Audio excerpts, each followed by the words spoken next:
ஆண்டவரும் இரட்சகருமான இயேசு கிறிஸ்துவின் ஈடு இணையற்ற நாமத்தில்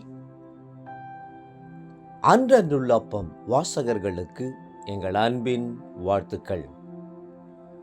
2026 ஆண்டு ஏப்ரல் மாதம் 28 செவ்வாய்க்கிழமைக்குரிய தின தியானம்.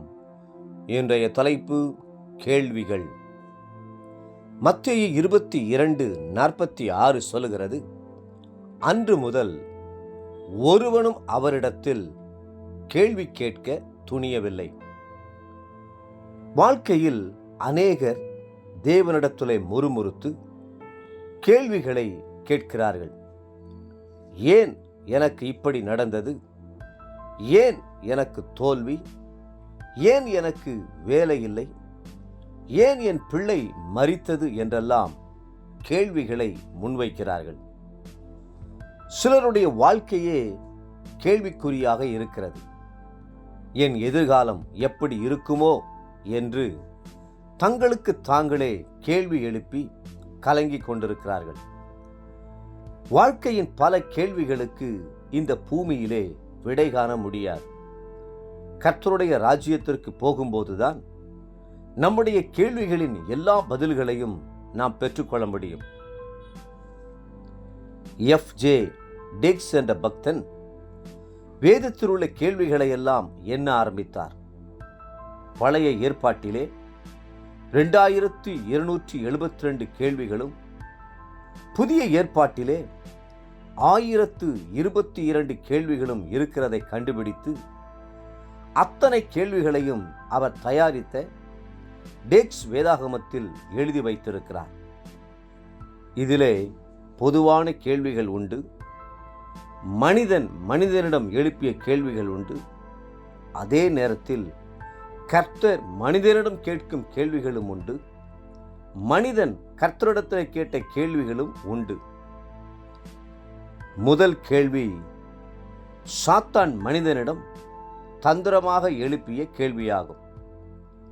கர்த்தர் மேல் சந்தேகப்படும் விதத்திலே, நீங்கள் தோட்டத்தில் உள்ள சகல விருட்சங்களின் கனியையும் புசிக்க வேண்டாம் என்று தேவன் சொன்னது உண்டோ என்று தந்திரமாக கேட்டான்.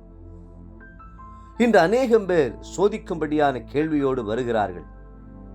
நாம் ஜாக்கிரதையாக இல்லாவிட்டால் அந்த கேள்வி நம்மை சோதனைக்குள்ளாக்கி முடிவில் வழிவிலகி போகச் செய்துவிடும். ஆண்டவர் மனிதனிடம் கேட்ட முதல் கேள்வி, ஆதாமே, நீ எங்கே இருக்கிறாய் என்பதே. தன்னை விட்டு தூரமாய் போன மனிதனை மீண்டும் தன்னுடைய அன்பிலே இழுத்துக் கொள்ளும்படி ஆண்டவர் உடைந்த உள்ளத்தோடு நீ எங்கே இருக்கிறாய் என்றார். ஆதியாகமம் 3:9. இன்றைக்கும் நீங்கள் எந்த நிலைமையில் இருக்கிறீர்கள்? உங்கள் ஆத்துமா எப்படி இருக்கிறது என்று உங்களை பார்த்து கேட்கிறார். அந்த கேள்வி உங்களையும் தேவனையும் இணைக்கும்படியான கேள்வியாக இருக்கட்டும். ஆதி அன்புக்கு திரும்பி வந்துவிட தீர்மானித்து விடுங்கள். மனிதன் கர்த்தரை பார்த்து எழுப்பிய முதல் கேள்வி என்ன? என் சகோதரனுக்கு நான் காவலாளியோ? ஆதியாகமம் 4:9. தன்னுடைய சகோதரனை ஈவு இரக்கமில்லாமல் கொன்றுவிட்டு கர்த்தரை பார்த்து துணிகரமாக, நான் என் சகோதரனுக்கு காவலாளியோ என்று காயின் கேட்கிற கேள்வியை பாருங்கள். இதனால் காயின் பற்பல சாபங்களை பெற்றுக்கொண்டார். இன்று உங்களுடைய உள்ளத்தில் பல கேள்விகள் எழும்பலாம். கர்த்தாவே, எதுவரைக்கும் என்னை மறந்திருப்பீர் என்று தாவீது ராஜா கேட்டதைப் போல கேட்கலாம். சில வேளையிலே நாம் பிள்ளைகளைப் போல உரிமையோடு பரம தகப்பனிடத்திலே கேள்வி கேட்கிறோம்.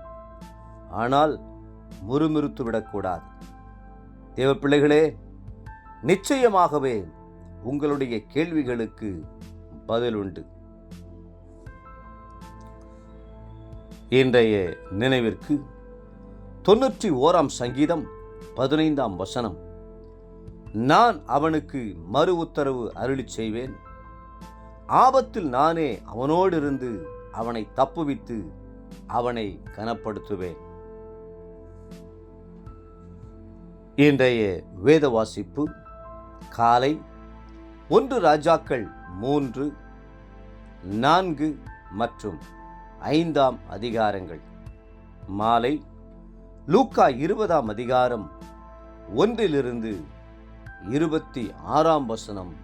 முடிய. அன்புக்குரிய அன்றன்றுள்ளப்பம் வாசகர்களே, மீண்டும் உங்களை வாழ்த்துகிறோம்.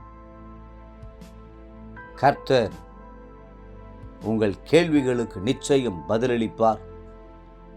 கர்த்ததாமே உங்களை ஆசீர்வதித்து மென்மேலும் உயர்த்துவாராக. ஆமென்.